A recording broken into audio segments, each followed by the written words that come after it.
Men came from all the country round to watch the horse fight. There were also many women present. The place where the horses were to meet was a meadow near Vaden. Leolt came first, leading his horse and carrying a staff in his left hand. He was armed with short sword and helmet, and wore a fine scarlet cloak embroidered with gold over his shoulders. He took this off and laid it on a stone. Under it he wore a short red tunic. The sons of Arne were there. They greeted Leolt and shook him by the hand. The stallion was a big animal and fine to look at, a promising beast folk thought him. He neighed loudly to the other horses tethered around the field. Some time passed before Caer came, and the sons of Arne declared with many taunts that he must be sorry he had taken up with the wager, and Leolt joined in their raillery. Then Caer appeared, and Gunnar and Vigdis came with him. Caer was fully armed and bore a coat of mail.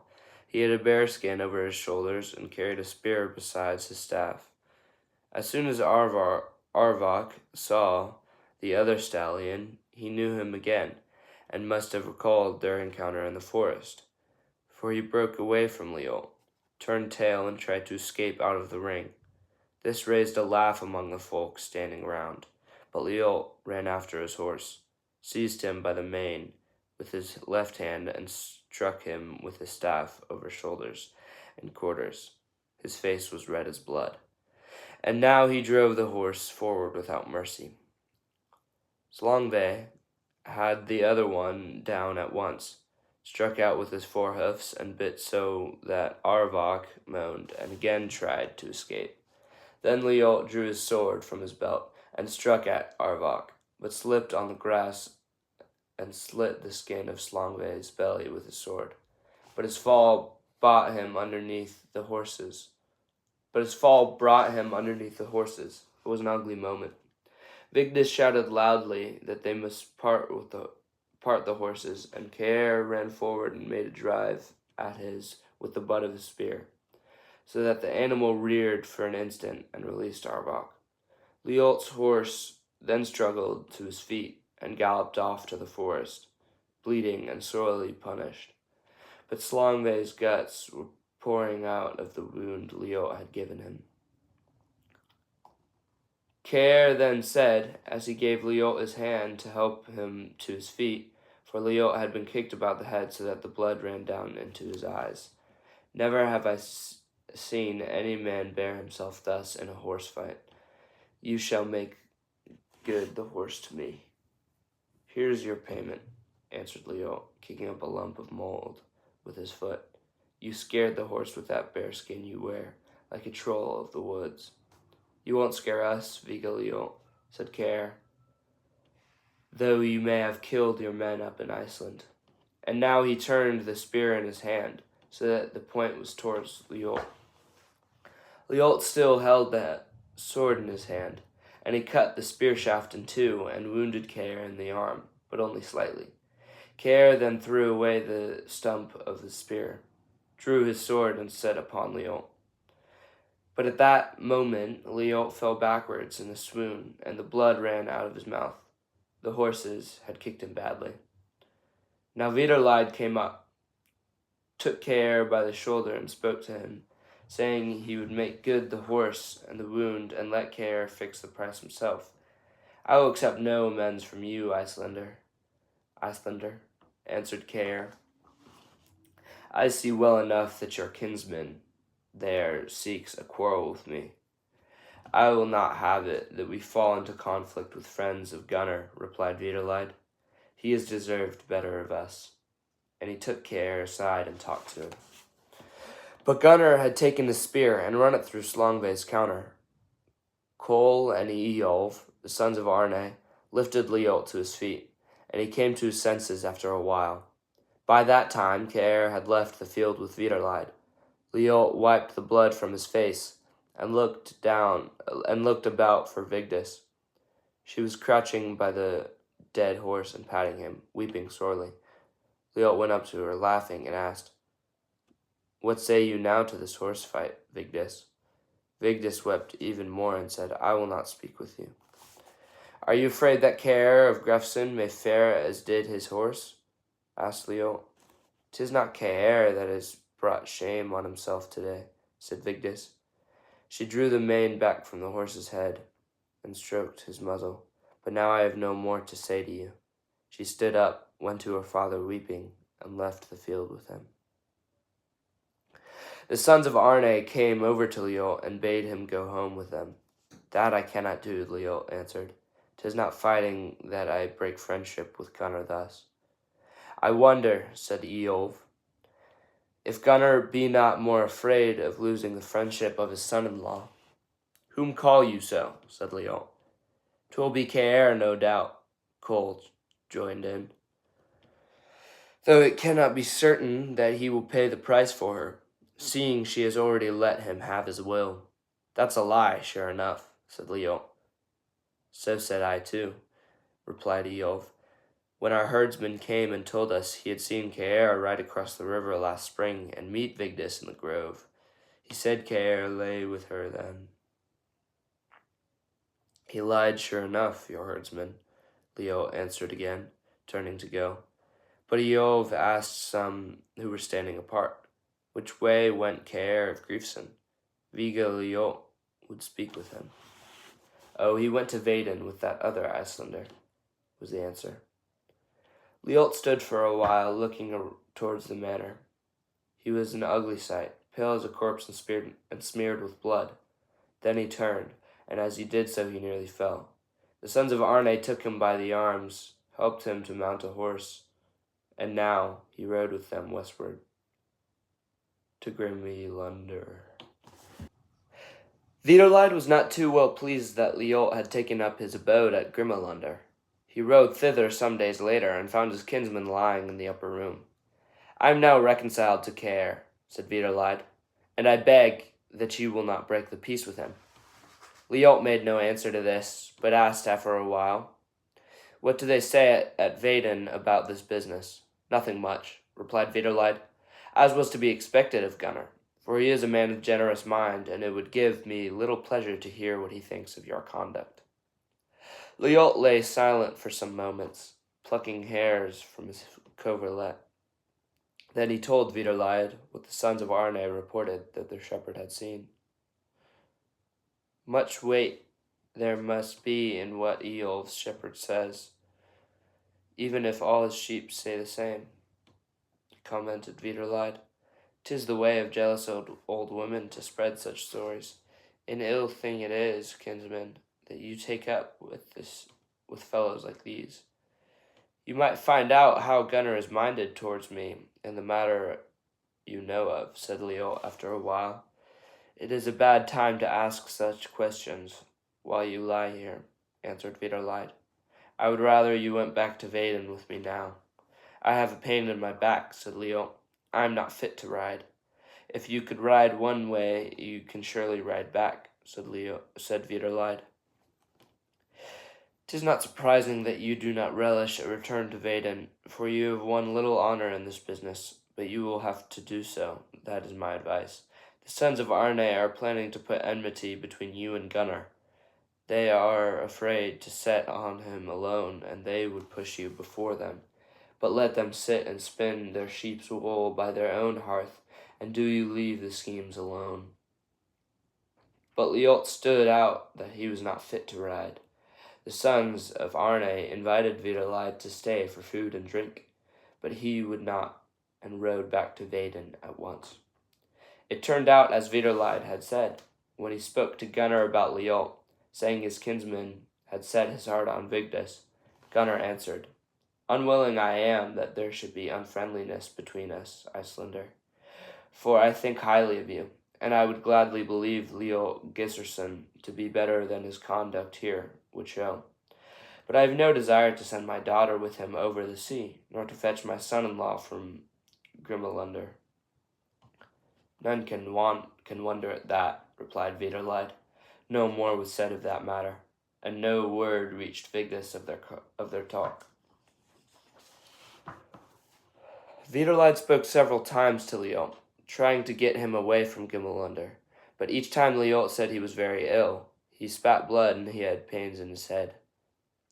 He declared he could not accompany Vidarlide on his journey to Romerike, and when Vidarlide returned thence and was ready to sail home to Iceland, Liot wished to stay behind in Norway. At that the other was also unwilling to leave. For, said he, if you stay here with the sons of Arne, they will surely tempt you to some deed that will bring shame to you. Go with an easy mind, kinsman, Liot said. I am now well enough to make my way northward to Romerike, and afterwards I have a mind to seek King Olav, and meet the men from home who are at his court. And the sons of Arne have not asked any help of me, but merely shown me friendship. Do you promise me to go northward? Asked Vidarlide. Liot gave him the promise, and when he had left the neighborhood, Vidarlide sailed for Iceland. He parted from Gunnar in a most friendly fashion, and they gave each other rich gifts. To Vigdis he gave a golden brooch and a mirror of southern workmanship. She bestowed on him at parting an embroidered cloak of red silk. Autumn was well advanced when it was rumored in the district that Vigaliot had come back. He dwelt with a man named Torbor at Hestloken, in the forest between Grimalundar and Vaden, but he was often in company with the sons of Arne. One evening a little boy came to Vaden and asked if he might speak with Vigdis. His name was Helge, and he was the son of a poor woman who lived in the forest not far from the manor. He said his mother lay sick, and would Vigdis of her charity go with him and see if she could help the woman. Vigdis answered that Asa, which was the name of her foster mother, who had charge of the household at Vaden, was the better leech. It would be more to the purpose if she went. But the boy held to it that his mother would rather speak with Vigdis. She had something to say to her. Vigdis then put on a cloak and went with Helge. It was dark when they came out. They followed the road at first, but then the boy turned off towards the edge of the woods. He said the fields were too wet for them to cross, for it was the last day of October. As soon as they entered the forest, where a cattle track ran, a man came towards them. Vigdis asked who he was. It is I, replied the man, Liot. Helge then tried to withdraw his hand and run away, but Vigdis held him fast and asked him, Was it this man that sent you after me? The boy did not answer, but Liot said, I did so. He was going to fetch Asa, but then I bade him make it so that I had speech with you, for I guess it would avail me little to seek you at Vaden if I was to speak with you alone. You choose a strange way of seeking me, Vigdis protested. Well, I knew no other, said Liot. I have tramped here long enough around the manor waiting for a chance of meeting with you. Again the boy tried to run from them, but Vigdis held him by the hand. Then Liot begged her, Let the lad go. I suppose you are not afraid to be here with me, and I shall take you home to the houses. Go then, said Vigdis to Helge, and then returned to Liot. What have you to say to me, since you had to lure me thus into the forest? You know very well what I have to say to you, was Liot's answer. Vigdis made no reply, but Liot went on. I know now that the longer I stay away from you, the more I yearn for you. The day will never come when you pass out of my mind. Vigdis began to weep as she answered, Then why have you fallen out with my father? Chance so willed it, said Liot. They are saying hereabouts that Caer of Grefsen is to wed you. Do you think I would then have received you as I did, that evening you spoke to me in my bower, said Vigdis. But the first thing you did was to spoil everything for us. Yes, that was bad enough, Liot answered. But in this matter of Caer, 'twill be for your father to decide, I'm thinking. Gunnar shall never bring it about that I take any man but of my own choosing, and that he has promised me, said Vigdis. Then will you take me? Said Liot, and Vigdis answered, Yes, I will, if it can be brought about. Ah, then, it will be strange indeed if it be not brought about, said Leo in great gladness, taking her in his arms. He sat down on the root of a tree with her on his knees. She put her arm around his neck and kissed him. But then Leo would not let her go, and kissed her so hotly that she was afraid, and said she must be home. It will be best I go down with you. Then I can find your father this evening. I am minded to have this matter settled with Goodman Gunnar quickly. Do not so, Vigdis begged him. You are alone, and you have no other weapon than that spear. Leot laughed and said, Well, is not that enough, think you? But 'twill be a bad day's work if it should come to blows between Gunnar and me. Vigdis reflected for a moment, and then said, I have heard it said there are many Icelanders with the king in the north. Do you know any of these men? I do indeed, replied Leot. There are Torav and Gissur, Torbjorn's son. They are sons of my foster father. Can you not go up and speak with them? Asked Vigdis. If they would be your spokesman, it would make the matter easier with my father. You have some haste to have me hunted from these parts, said Leot, and he took her on his knee again. Vigdis then began to weep, saying, I fear it will go amiss if you bring forward this suit alone, seeing how unruly you are, and how Gunnar is angered against you. It were far better you had someone with you who could give you support and counsel. Leot pushed her off his knee, and she began to walk homewards, weeping all the time. Leot followed a pace behind. After a while he said, I shall do as you say, Vigdis, though you know 'tis a long journey with winter coming on, nor is it certain that the Torbjornsons will be so eager to come south with me. What shall I do then? Well, then you must act for yourself, said Vigdis. And now she turned and took him by the hand. They walked together down towards Vaden. Leot promised her that he would go north and would leave on the morrow. They parted at the gate, but before he went, Leot said he would meet her once more. He took all her hair in both hands and wound it around his neck and hands. You must come up to the high place tomorrow, for I have had no sight of you all this time, and this evening it was dark, but I shall be there before sunset. And then there is a thing you lost last time we met there, and you shall have it back. I have taken care of it. I thought it would furnish an excuse to see you if such were needed. I know not what it may be, said Vigdis. Leot laughed and said she would see, and so they parted. When Vigdis came in, it was so late that all had gone to bed. She went straight to her bower, and Asa brought her milk and bread. While Vigdis ate and drank, Asa asked how it was with Astrid. We must go and see her tomorrow, said Vigdis, and after a pause, I did not get so far this evening. How then, did you lose your way? Asked Asa. Not that either, replied Vigdis, and was silent a few moments, but then she said, I met Leot out in the fields here, and talked with him. At this, a woman spoke, who was there washing up pots and pans. Her name was Torborg, and she was married to the hand servant at the manor. Now I never heard the like. Is that Leot hanging about the place? Then I warrant he means mischief. Oh, 'tis not so bad as that, I'm sure, said Vigdis with a laugh. Beware of him, Vigdis, the woman went on, and now she came up to the bench. Soon he'll be saying he has seduced you, he too. Asa bade her be quiet, but have no more to do with Viga Leot. None can tell what may come of such things. Why, the girl is no longer a child since she is past 18, said Torborg. Better for her to hear it, so she may beware. 'Twould be an ill thing if folk were such fools as to believe it.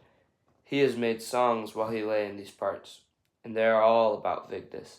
And Leot it is who spread the tale that Caer has debauched Vigdis, though 'tis clear to all he acts as do little children when they besmirch what is out of their reach. Leot never said that, Asa put in. That tale was set going by the sons of Arne. It is they who carry slander around the countryside. Vigdis sat on the bench, and she went red and white with turns as they talked. I'll never believe that Leot has said a word about me, she said. Then sang Torborg. Tenderly toying, I fondled her hair as I sat by the fair one in her father's hall. We two sat alone. All still was the house. Longest will linger that night in my heart. But I never heard that Eolf Arneson was a skald, she said. Vigdis made no answer, and Torborg went on. Silent they sat, great birds of the forest. Late was the season, summer had flown. Bright red berries she brought me to feast on. Better that sport than the spoils of fowling. Now I have heard songs enough for this evening, said Vigdis. She went and lay down. Asa shared her bed. She was well aware that Vigdis had little sleep that night, but Vigdis lay still and said nothing. Next day Vigdis came before Gunnar and took a seat by him. She asked, "What answer would you give Leolt Gisserson, Vidarlaid's kinsman, if he came here and sued for your daughter?" "Let him first come here to my house," replied Gunnar. "Then I shall give him an answer that he will remember. But he will beware of showing himself now." "But that matter between him and Care has been settled," said Vigdis. "Vidarlaid has made his peace with Care," answered Gunnar, "but not Leolt. No man has rewarded my friendship more basely." "He cannot have known what has happened between Eolf and us," said Vigdis. "Well, now he knows full well what has happened," replied Gunnar, "and much which has not happened.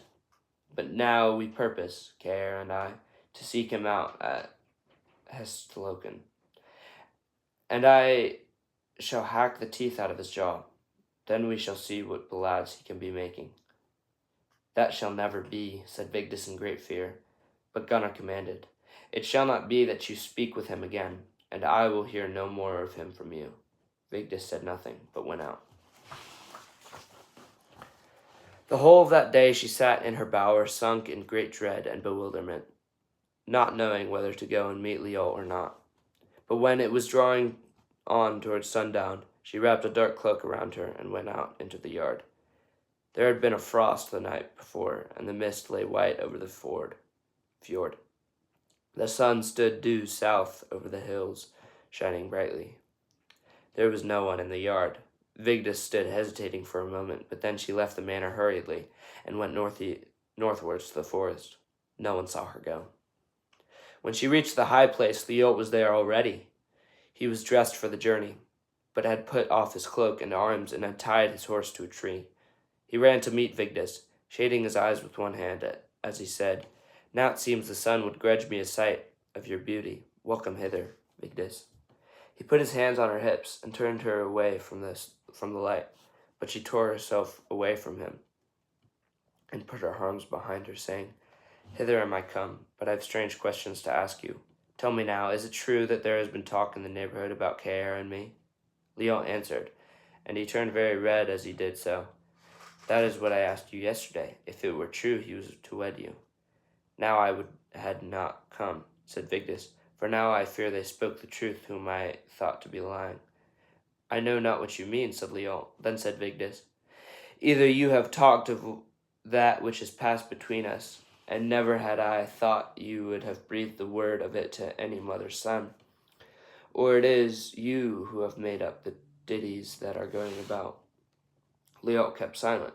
Seeing that Vigdis turned and would have left him, he followed her, saying, "The truth is, I wish those ditties never been made. But you know not how sick at heart I was all that time, when I thought I had lost you. At such a time many a man will say things he afterwards regrets." "Ah, and now I regret most of what I ever said to you," Vigdis answered. "Speak not so," Leolt begged. "You shall never again have cause to reproach me." "I know that," replied Vigdis, "for this is the last time you and I will talk together." Leolt put his arm around her. She tried to push him away, but then he caught both her wrists and said, "It cannot be as bad as that if I have made a song or two. You cannot have loved me much if you would leave me on that account." "You cannot have loved me so much either," said Vigdis in great wrath. "No sooner did you hear evil spoken of me than you believed it and spread it abroad." "No tale have I spread abroad," he answered, "and never did I believe it." "It may come true for all that," she said, trying to wriggle out of his embrace. "I'll not hear you say such things," cried Leolt, and he kissed her. "You must have forgotten what you promised when you sat on my knees yesterday." At that she bit him on the neck, so that her face was hidden from him for an instant. Now my mind is changed, she said. Never shall care sway your mind, said Leo between his teeth. I do not care to live if I am to lose you. And then he took her in his arms and lifted her up in spite of her struggles. He carried her into the grove, and there he added his will of her, though she resisted for a long time. Afterwards Vigdis said nothing, nor did she weep at all. Liot felt her hand and cheek. She was very cold. Liot rose to his feet, took his cloak and covered her with it. He kissed her. It had now turned so cold that his breath hung in the air as a white mist. The sun had gone down, but the sky was red as blood in the south behind the trees. It is time to be going from here, said Liot, trying to raise her to her feet. We can go no farther than the great lake tonight. There we shall find some place where we can shelter. Then said Vigdis, it were far too good a death for you, dastard that you are, if my father came after you and cut you down. She got up and walked towards home. Liot followed her, saying, it were best for us both that you came with me. I know I have offended you sorely, but the greatest misfortune that could befall us would be to lose each other. Vigdis did not once turn around, and that she neither spoke nor wept seemed to Liot the worst sign that could be. He followed her all the way to Vaden. When they reached the fence, Vigdis bent down. She picked up a stone and threw it at Liot. Be off with you, dog, she said. The stone caught him on the mouth, not hard, but enough to draw blood. Then he said, once more shall I woo you, my playfellow, but first you shall have time to reflect. When summer comes, I shall ask you again if you will have me. Then you shall see, Viga Liot, that my will is as strong as yours. After that she went in. She went straight to her bower and to bed. Asa was well aware that she slept but little that night and moaned in her sleep, but she said not a word of what had befallen her. Liot went back to the high place, untethered his horse, and rode away. He traveled all night and reached Hackerdale by morning. From there he made for Romerike and then rode straight to Trondheim without heeding the bad weather which had just set in. He suffered great hardships in crossing the mountains, so that his foster brothers, the sons of Thorborn, thought it a marvel that he had come through alive.